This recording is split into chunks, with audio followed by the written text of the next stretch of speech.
Good morning प्यारे बच्चों। आज मैं आप सभी को क्लास 12th मैथ के पीरियड में प्रतिलोम त्रिकोणमितीय फलन इनवर्स ट्रिग्नोमेट्रिक फंक्शन पढ़ाऊंगा। देखिए बच्चों, हम जानते हैं कि किसी भी फलन का प्रतिलोम फलन तभी ज्ञात किया जा सकता है जब वह अपने प्रांत में एकैकी आच्छादक हो। देखिए बच्चों, एकैकी आच्छादक फलन आप लोगों में पढ़ा चुका हूँ कि एकैकी आच्छादक फलन होता क्या है। यदि कोई फलन एकैकी आच्छादक होगा तभी उसका प्रतिलोम फलन ज्ञात किया जा सकता है, अन्यथा प्रतिलोम फलन ज्ञात नहीं किया जा सकता है। परंतु हमने त्रिकोणमितीय फलनों का अध्ययन करते हुए देखा है कि त्रिकोणमितीय फलन अपने सामान्य प्रांत और परिसर में एकैकी आच्छादक नहीं होते हैं, अतः इनके प्रतिलोमों का अस्तित्व नहीं होता है। यहाँ हम त्रिकोणमितीय फलनों के प्रांतों तथा परिसरों पर लगने वाले उन प्रतिबंधों के बारे में अध्ययन करेंगे जिन पर त्रिकोणमितीय फलनों के प्रतिलोमों का अस्तित्व सुनिश्चित होता है। अर्थात हम लोग त्रिकोणमितीय फलनों के व्युत्क्रम अर्थात प्रतिलोम का अध्ययन करने वाले हैं। जबकि अभी मैंने बताया कि कोई भी त्रिकोणमितीय फलन एकैकी आच्छादक नहीं होता है, और जो एकैकी आच्छादक नहीं होता है उसका प्रतिलोम ज्ञात नहीं किया जा सकता है। फिर भी हम कह रहे हैं, फिर भी हम कुछ प्रतिबंधों के अंतर्गत क्या कह रहे हैं कि त्रिकोणमितीय फलन के प्रांत और परिसर के कुछ प्रतिबंधों के अंतर्गत हम त्रिकोणमितीय फलनों का प्रतिलोम फलन ज्ञात कर सकते हैं। जैसे सभी त्रिकोणमितीय फलन जो किसी कोण को उसके मान के रूप में व्यक्त करते हैं, ऐसे सभी त्रिकोणमितीय फलन जो किसी कोण को उसके मान के रूप में व्यक्त करते हैं त्रिकोणमितीय प्रतिलोम वृत्तीय फलन कहलाते हैं। जैसे sine inverse x, cos inverse x, tan inverse x, cot inverse x, sec inverse x, cosec inverse x इत्यादि प्रतिलोम वृत्तीय फलन हैं। देखिए, परिभाषा से स्पष्ट है कि sine of sine inverse x equal to क्या होगा, एक्स होगा, क्योंकि साइन ऑफ है साइन इनवर्स एक्स क्या होता है, एंगल होता है। तो एक किसका एंगल है, एक्स का एंगल है। साइन इनवर्स एक्स किसका, तो एक्स का। तो sine of sine inverse x equal to होता है एक्स का। इसी प्रकार यह sine inverse of sine x equal to होता है एक्स। अब देखिए यहाँ पर दूसरी नोट समझिएगा, साइन इनवर्स एक्स कभी भी साइन एक्स होल इनवर्स के बराबर नहीं होता है। साइन इनवर्स एक्स कभी भी साइन एक्स इनवर्स के बराबर नहीं होता है, क्योंकि साइन इनवर्स एक्स एक कोण है जबकि साइन एक्स का इनवर्स एक राशि है। प्रतिलोम त्रिकोणमितीय फलन की मुख्य शाखा व मुख्य मान आलेखी रूप में प्रतिलोम त्रिकोणमितीय फलन के ग्राफ का वह भाग जहां फलन का मुख्य मान रहता है फलन की मुख्य मान शाखा कहलाता है। देखिए, आलेखीय रूप में प्रतिलोम त्रिकोणमितीय फलन के ग्राफ का वह भाग जहां फलन का मुख्य मान रहता है फलन की मुख्य मान शाखा कहलाता है। प्रतिलोम वृत्तीय फलनों से प्राप्त अनेक कोणों में से जो कोण संख्यात्मक रूप में सबसे छोटा होता है वह प्रतिलोम वृत्तीय फलन का मुख्य मान कहलाता है। मैंने क्या बताया, प्रतिलोम वृत्तीय फलनों से प्राप्त अनेक कोणों में से जो कोण संख्यात्मक रूप से सबसे छोटा होता है वह प्रतिलोम वृत्तीय फलन का मुख्य मान कहलाता है। आइए हम y equal to sine inverse x के ग्राफ पर विचार करते हैं। y इक्वल टू क्या है, साइन इनवर्स एक्स। अब देखिए, तो x इक्वल टू क्या हो जाएगा, साइन y हो जाएगा। अगर हम देखें तो यहाँ देखिए 0 अंश। अब धनात्मक कोण पर पहले विचार करें। धनात्मक कोण ऐसे घड़ी की सुई के विपरीत दिशा में घूमने पर मिलता है।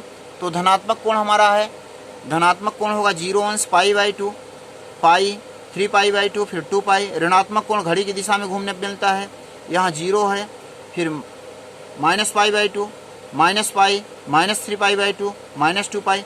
देखिए, साइन का जो मान होता है एक्स अक्ष पर सदैव क्या होता है, 0 होता है। साइन का मान जो एक्स अक्ष पर होता है क्या होता है, 0। तो यहाँ पर क्या हो गया, 0, यहाँ भी क्या हो गया, 0। अर्थात साइन 0 का मान 0 होगा, साइन 2π का मान 0 होगा, साइन -2π का मान 0 होगा, साइन पाई का मान 0 होगा और साइन -π का मान 0 होगा। इस ऐसे भी कोई भी पाई का गुणज होगा उसका मान क्या होगा, साइन में 0 होगा। अब देखिए यहाँ पर कास में वाई अक्ष पर कास का मान क्या होता है, ऊपर की ओर +1 होता है और नीचे की ओर क्या होता है, -1 होता है। तो कास π/2 का मान +1 होगा, कास -3π/2 का मान भी +1 होगा, परंतु कास 3π/2 का मान कास में बोल दिया, सॉरी बच्चों, यहाँ मुझे साइन बोलना चाहिए था। देखिए, साइन का मान, सॉरी बच्चे ध्यान दीजिएगा, साइन का मान एक्स अक्ष पर 0 होता है, साइन का मान एक्स अक्ष पर क्या होता है 0 होता है। तो साइन 0 का मान 0, साइन 2 पाई का मान 0, साइन माइनस 2 पाई का मान 0, साइन माइनस पाई का मान 0 और साइन पाई का मान भी 0। लेकिन साइन का मान जो वाई अक्ष पर होता है ऊपर +1 होता है और नीचे क्या होता है -1 होता है। साइन की वैल्यू जो ऊपर होती है +1 होती है और नीचे क्या होती है -1 होती है। अब देखिए साइन π/2 का मान होगा +1, साइन -3π/2 का मान होगा +1, साइन 3π/2 का मान होगा -1 और साइन -π/2 का मान होगा -1। आप इसको अच्छे ढंग से देख सकते हो कि साइन का जो मान है एक्स अक्ष पर 0 है और साइन का जो वाई अक्ष पर वैल्यू है वाई अक्ष पर ऊपर मान इसका +1 है और नीचे की ओर क्या है -1 है। अब देखिए अगर इसका ग्राफ बनाएं तो इसका ग्राफ कैसे होगा थोड़ा देखिएगा। y = साइन इनवर्स x का ग्राफ। अब देखिए यहाँ पर x अक्ष है और ये क्या है y अक्ष। तो देखिए यहाँ पर y अक्ष, y में क्या है y एंगल है, y बिलोंग टू क्या थीटा, y क्या है एंगल है। जितने कोण है मैं y अक्ष पर दिखा दिया, 0 अंश π/2 पाई 3π/2 2 पाई। जितने नेगेटिव एंगल है नीचे की ओर दिखा दिया -π/2 -π -3π/2 -2 पाई और इधर 1 2 3 इधर -1 2। अब देखिए मैंने बताया साइन 0 का मान क्या होता है 0, फिर साइन पाई का मान क्या होता है 0, साइन 2 पाई का मान क्या होता है 0, साइन माइनस पाई का मान 0, साइन -2 पाई का मान 0। तो साइन का मान एक्स अक्ष पर पूरा क्या होता है 0 होता है और वाई अक्ष पर मतलब क्या कौन कौन एंगल पड़ेगा π/2 के गुना जाएंगे y/2 पर।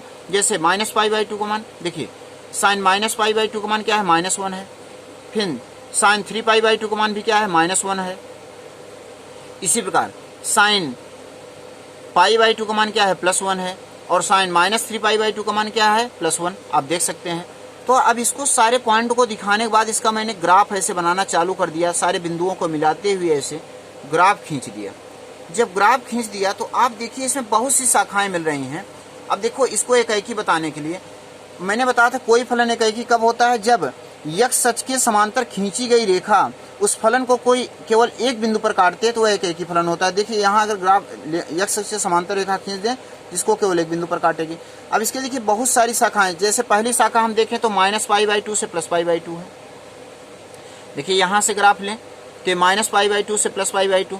अगर दूसरी शाखा लें तो π/2 से क्या है 3π/2, ये शाखा है, ये शाखा हो जाएगी π/2 से 3π/2।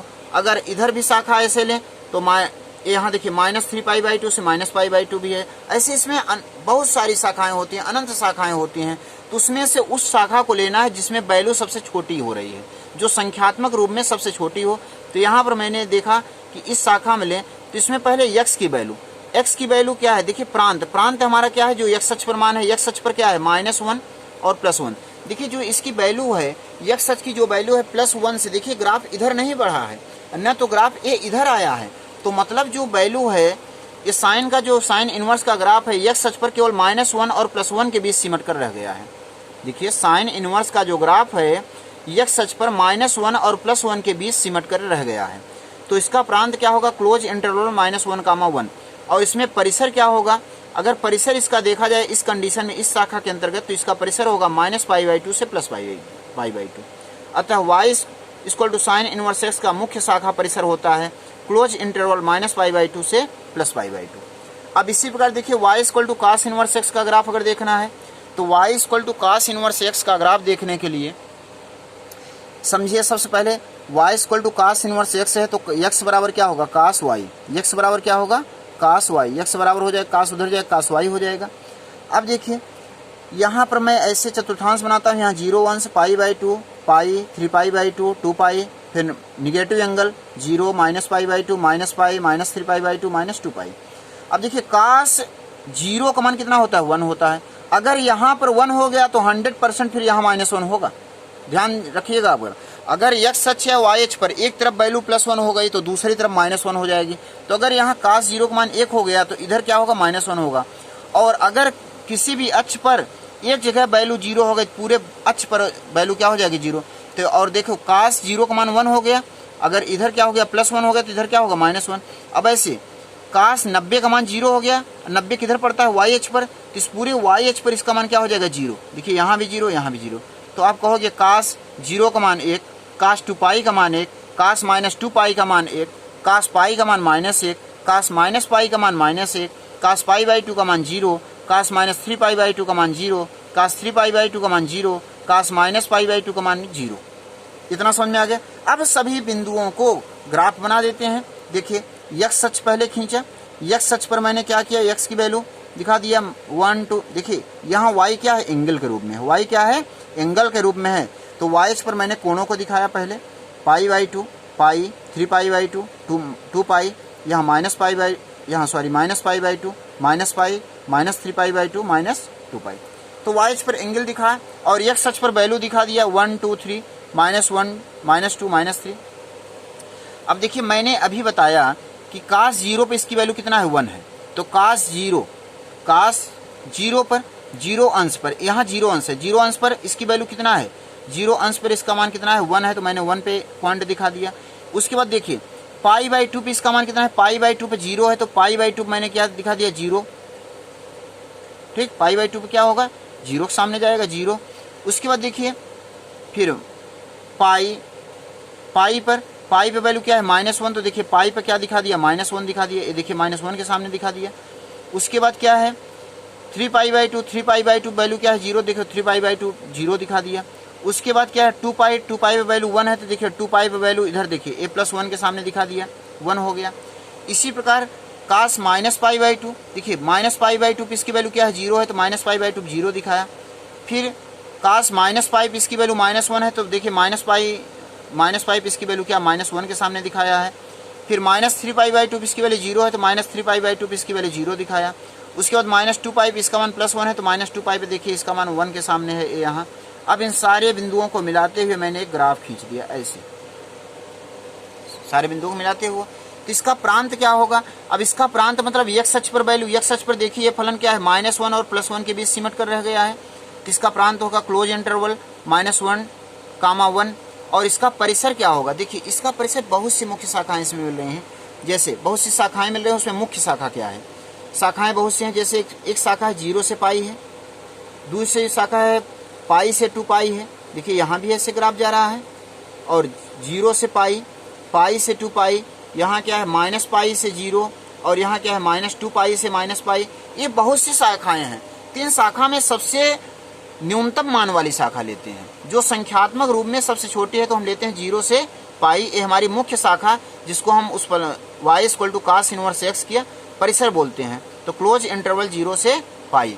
तो y = cos इनवर्स x या cos इनवर्स x के परिसर होता है, या मुख्य शाखा क्या होती है, क्लोज इंटरवल 0 से π, 0, π।